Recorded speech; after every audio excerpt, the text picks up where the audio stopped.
नमस्कार दोस्तों, आज मैं आपको अगहन पूर्णिमा व्रत की कथा सुनाने जा रही हूँ। प्रेम से बोलिए भोलेनाथ की जय हो, विष्णु भगवान की जय हो। द्वापर युग में एक समय की बात है कि यशोदा जी ने कृष्ण जी से कहा कि हे कृष्ण, तुम सारे संसार के उत्पन्न करता, पोषक करता, उनके संहार करता हो। आज कोई ऐसा व्रत मुझसे कहो जिसके करने से मृतलोक में स्त्रियों को विधवा होने का भय न रहे तथा यह व्रत सभी मनुष्यों की मनोकामनाएं पूर्ण करने वाला हो। भगवान श्री कृष्ण कहने लगे, हे माता, तुमने अति सुंदर प्रश्न किया है। मैं तुमसे ऐसे ही व्रत को सविस्तार कहता हूँ। सौभाग्य की प्राप्ति के लिए स्त्रियों को 32 पूर्णिमा का व्रत करना चाहिए। इस व्रत के करने से स्त्रियों को सौभाग्य संपत्ति मिलती है। यह व्रत अचल सौभाग्य देने वाला एवं भगवान शिव के प्रति मनुष्य मात्र की भक्ति को बढ़ाने वाला है। यशोदा जी कहने लगी, हे कृष्ण, सर्वप्रथम इस व्रत को मृतलोक में किसने किया था, इसके विषय में विस्तार पूर्वक मुझसे कहो। भगवान कृष्ण जी ने अपनी माता से कहा कि इस भूमंडल पर एक अत्यंत प्रसिद्ध राजा चंद्रहास से पतित अनेक प्रकार के रत्नों से परिपूर्ण कतिका नाम की एक नगरी थी। वहाँ पर धनेश्वर नाम का एक ब्राह्मण रहता था। उसकी स्त्री अति सुशील रूपवती थी। दोनों ही उस नगरी में बड़े ही प्रेम के साथ रहते थे। घर में धन धान आदि की कमी न थी। उनको एक बड़ा दुख था कि उनके कोई भी संतान न थी। इस दुख से वह अत्यंत दुखी रहते थे।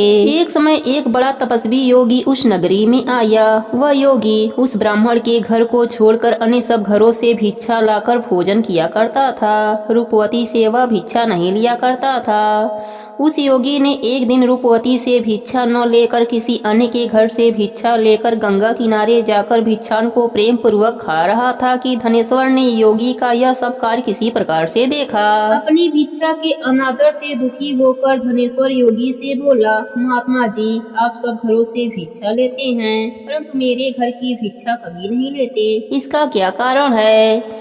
योगी ने कहा कि निसंतान के घर का भीख पतितों के अन्न के तुल्य होता है और जो पतितों का अन्न खाता है वह भी पतित हो जाता है। चूंकि तुम निसंतान हो अतः पतित हो जाने के भय से मैं तुम्हारे घर की भिक्षा नहीं लेता हूँ। धनेश्वर यह बात सुनकर अपने मन में बहुत दुखी हुआ और हाथ जोड़कर योगी के पैरों पर गिर पड़ा तथा दुखी भाव से कहने लगा, हे महाराज जी, यदि ऐसा है तो आप मुझे पुत्र प्राप्ति का उपाय बताइए। आप सर्वज्ञ हैं, मुझ पर यह कृपा कीजिए। धन की मेरे घर में कोई भी कमी नहीं परंतु मैं पुत्र न होने के कारण अत्यंत ही दुखी रहता हूँ।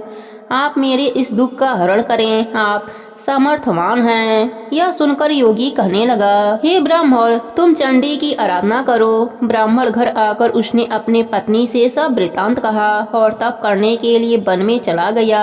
वन में जाकर उसने चंडी की उपासना करी। चंडी ने 16वें दिन उसको सपने में दर्शन दिया और कहा, हे धनेश्वर, जाओ, तेरा पुत्र होगा परंतु वह 16 वर्ष की आयु में मृत्यु को प्राप्त हो जाएगा। ब्राह्मण हाथ जोड़कर कहने लगा, माँ, कोई ऐसा उपाय बताइए जिससे मेरा पुत्र अल्पायु न रहे। तब माता ने कहा, अगर तुम दोनों स्त्री पुरुष 32 पूर्णिमासियों का व्रत विधि पूर्वक करोगे तो वह दीर्घायु होगा।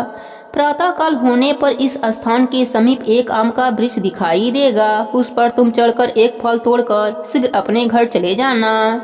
ऋतु स्नान के पश्चात स्वच्छ होकर भगवान भोलेनाथ का ध्यान करके उस फल को तुम्हारी स्त्री खा लेगी। तब भगवान शिव जी की कृपा से तुम्हारी पत्नी को गर्भ रह जाएगा। इतना कहकर माता अंतर ध्यान हो गई। जब वह ब्राह्मण प्रातः काल उठा तो उसने उस स्थान के पास ही एक आम का वृक्ष देखा जिस पर एक अत्यंत सुंदर आम का फल लगा हुआ था।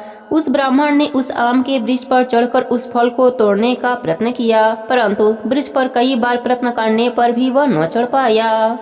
तब उस ब्राह्मण को बहुत चिंता हुई और विघ्न विनायक श्री गणेश जी की वंदना करने लगा। हे दयानिधे, अपने भक्तों के विघ्नों का नाश करके उनके मंगल कार्य को करने वाले, दुष्टों का नाश करने वाले, रिद्धि सिद्धि को देने वाले, आप मुझ पर कृपा करें। मुझे इतना बल दें कि मैं अपने मनोरथ को पूर्ण कर सकूं।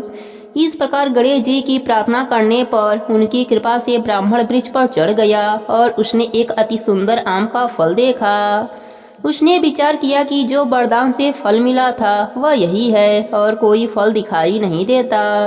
उस ब्राह्मण ने जल्दी से फल को तोड़ा और घर आकर अपने स्त्री को दिया। उसकी स्त्री ने अपने पति के कहे अनुसार उस फल को खाया और वह गर्भवती हो गई।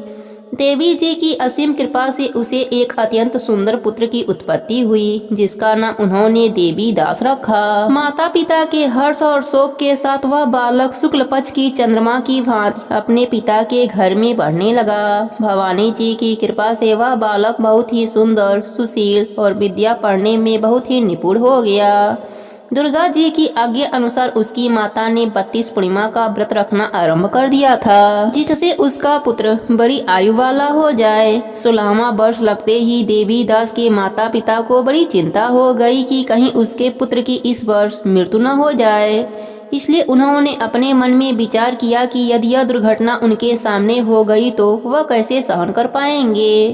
तब उन्होंने देवी दास के मामा को बुलाकर कहा कि देवी दास 1 वर्ष तक काशी में जाकर विद्या अध्ययन करेगा, उसको कभी भी अकेला मत छोड़ना और 1 वर्ष के बाद इसको घर लाना। ब्राह्मण और उसकी पत्नी ने अपने पुत्र की मंगल कामना के लिए दुर्गा माता की आराधना और पूर्णिमा का व्रत करना आरंभ कर दिया था। मामा और भांजा रात्रि बिताने के लिए एक गांव में ठहरे। उस दिन उस गांव में एक ब्राह्मण की अत्यंत सुंदरी गुणवंती कन्या का विवाह होने वाला था। संयोगवश होने वाला दूल्हा कान्हा था। यह बात वर के पिता ने छिपा कर रखी थी। उसने जब देवी दास को देखा तो सोचा इसी से कन्या का लग्न करा देता हूँ और विदाई अपने बेटे के साथ करा दूंगा। वह इस बात का जिक्र लड़के के मामा से करी। वह तैयार हो गए। देवी दास का विवाह संपन्न हो गया। विवाह कार्य समाप्त होने के बाद भोजन करने वर और वधू बैठे। देवी दास उस कन्या के बारे में सोचकर रोने लगा। कन्या ने रोने का कारण पूछा तो देवी दास ने सारा वृतांत सुना डाला। इस पर कन्या ने कहा, हमारी शादी अग्नि के सामने हुई है। हम आपको ही अपना पति मानते हैं। मैं आपकी ही पत्नी रहूंगी, किसी अन्य की कदापि नहीं होंगी। तब देवी दास ने कहा, ऐसा मत कहिए, क्योंकि मेरी आयु बहुत थोड़ी है। मेरे मरने के बाद अब की क्या गति होगी। परंतु कन्या दृढ़ विचारों वाली थी। वह बोली, जो आपकी गति होगी वही मेरी भी गति होगी। हे स्वामी, आप रोना बंद कीजिए और भोजन ग्रहण कर लीजिए। देवी दास जब जाने लगा तो 3 नगों वाली अंगूठी अपने पत्नी को दिया और बोला, हे प्रिय, मैं काशी जा रहा हूँ। और वह काशी चला गया। जब विदाई का वक्त आया तो कन्या ने अपने पिता को सारी बातें बताई। लड़की के पिता ने सारे बारातियों को बुलाकर लड़के के पिता को अपमानित करके विदा कर दिया। वह सब आजे बाजे के साथ चले गए। भगवान श्री कृष्ण बोले, हे माता, इस प्रकार देवी दास काशी में पहुंच गया। एक रात्रि एक सर्प उसको डसने आया, परंतु व्रतराज के प्रभाव से उसको काट नहीं पाया, क्योंकि उसकी माता ने कई बार 32 पूर्णिमाओं का व्रत कर लिया था। जब 1 वर्ष काशी में बीत गया तब देवी दास अपने मामा के साथ घर आने के लिए चल दिया। रास्ते में उसी गांव में रुका जहां उसकी शादी हुई थी। लड़की के पिता ने उसको पहचान लिया और बड़े सम्मान से अपने घर ले गए। भगवान कृष्ण जी कहने लगे कि इस प्रकार धनेश्वर 32 पूर्णिमा के व्रत के प्रभाव से पुत्रवान हो गया। जो भी स्त्रियां इस व्रत को करती हैं वे जन्म जन्मांतर में वैधर्भ का दुख नहीं भोगती और सदैव सौभाग्यशाली बनी रहती हैं। यह मेरा वचन है, इसमें कोई भी संदेह नहीं।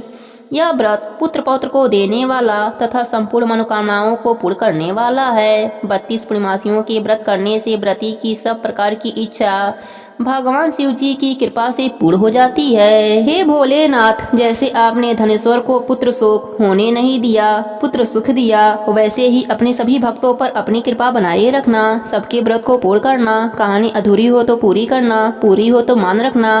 प्रेम से बोली भोलेनाथ की जय हो, विष्णु भगवान की जय हो।